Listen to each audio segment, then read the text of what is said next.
launched a new business model, People Operating System, People OS, and a Vision 2030 for the company. CLHR, as you know, we have completed 11 years.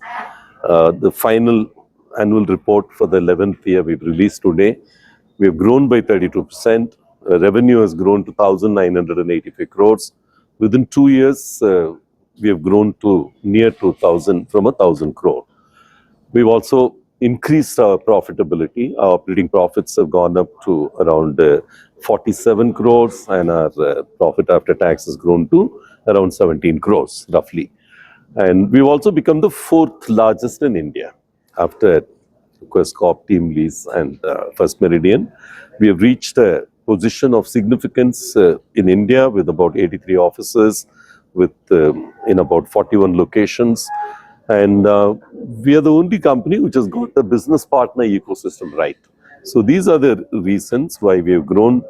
And this People Operating System model is where we are aligning all our businesses into 3 parts: to build HR systems, to operate HR systems, and also to develop the human resources. So all our businesses will operate, will work with these 3 focal points to build, develop, and operate human resources. So that is the key element we want to communicate.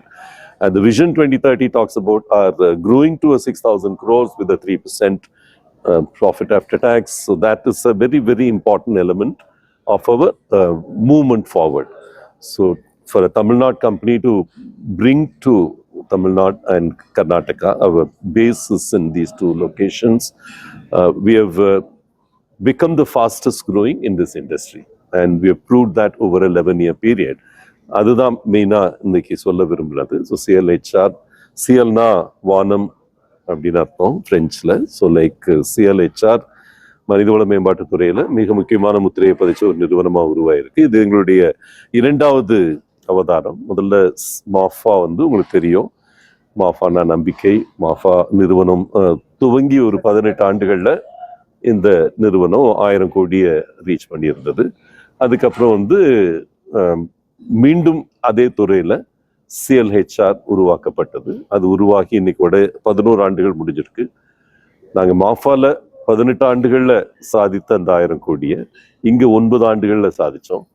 அந்த 2000 கோடின்றதை அடுத்த 2 ஆண்டுகளில் கொண்டு வந்திருக்கிறோம். அடுத்த 4 ஆண்டுகளில் இதை 6000 கோடியாக உருமாற்றுவதற்கு அந்த பயணத்தில் இன்னைக்கு ஈடுபட்டு இருக்கோம். அதை தான் இன்னைக்கு அறிவிச்சோம். பீப்புள் ஆப்ரேட்டிங் சிஸ்டம்னு சொல்றது. எப்படி பில்கேட்ஸ் முதல்ல அவர் மைக்ரோசாஃப்ட் ஆரம்பிச்சப்போ எல்லா சாஃப்ட்வேருக்குமே ஒரு ஸ்டாண்டர்ட் அப்படின்னு எம்எஸ் டாஸ் கொண்டு வந்தாரோ, அதே போல நாங்க இப்ப இந்த ஹெச்ஆர் துறைக்கு ஒரு ஸ்டாண்டர்ட் ஆப்ரேட்டிங் சிஸ்டமா இந்த பீப்புள் ஓஎஸ்ன்னு கொண்டு வந்திருக்கிறோம். இதுல ஏஐ அடங்கி இருக்கும், செயற்கை நுண்ணறிவு அடங்கி இருக்கும், இதுல அனலிட்டிக்ஸ் அடங்கி இருக்கும். இதுல எல்லா அம்சங்களும் ஹெச்ஆர் ஒரு மனிதன் கம்பெனியில வாழ்க்கையை முடிக்கிற வரைக்கும் அந்த எம்ப்ளாயி லைஃப் சைக்கிள்னு சொல்லக்கூடிய ஒவ்வொரு அம்சங்கள்லையும் ஒரு மனித வளத்தை ஒரு நிறுவனத்துக்குள்ள கொண்டு போய் சேர்க்கிறது, ஸ்டாஃபிங், ரெக்ரூட்மெண்ட், இந்த மாதிரி எல்லா ஆஸ்பெக்ட்ஸும் அந்த மனித வளங்களை நல்ல ஒரு எம்ப்ளாயீஸா அவங்களை உருமாற்றுவதற்கு அவங்களுக்கு பயிற்சிகள் அளித்து அவங்களுக்கு நல்ல ஸ்ட்ரக்சர் போட்டு கொடுத்து அவங்களுக்கு எல்லா விதமான அவங்க அந்த நிறுவனத்துடைய உணர்வுபூர்வமாக ஒருங்கிணைக்கிறதுக்கு என்னெல்லாம் தேவையோ என்கேஜ்மெண்ட்னு சொல்லக்கூடிய அது எல்லாமே கொடுக்கறது அந்த டெவலப்ல வருது. அதுக்கப்புறம் ஆப்ரேட்டிங்கிறது அந்த மனிதவள கட்டமைப்பை ஒருங்கிணைக்கக்கூடிய எல்லா software, human resource management system, human resource manage services, payroll, compliance, இதெல்லாம் அதில் வரும். இது ஒரு எண்ட் டு எண்ட் ஹெச்ஆர் கம்பெனியாக சிஎல்ஹெச்ஆர் உருவெடுத்திருக்கிறது. இது தமிழகத்திலிருந்து வரக்கூடிய ஒரு தமிழகத்தில் எங்களுக்கு அடுத்து இந்த துறையில் இருக்கிறவங்க ஒரு பாதிக்கும் கீழே தான் இருக்கிறாங்க. ஒரு நல்ல ஒரு லீடர்ஷிப் ஸ்டேட்டஸ் எடுத்திருக்கிறோம். இந்தியா முழுக்க இப்போ 4வது இடத்துக்கு வந்திருக்கிறோம். முதல் இடத்துக்கு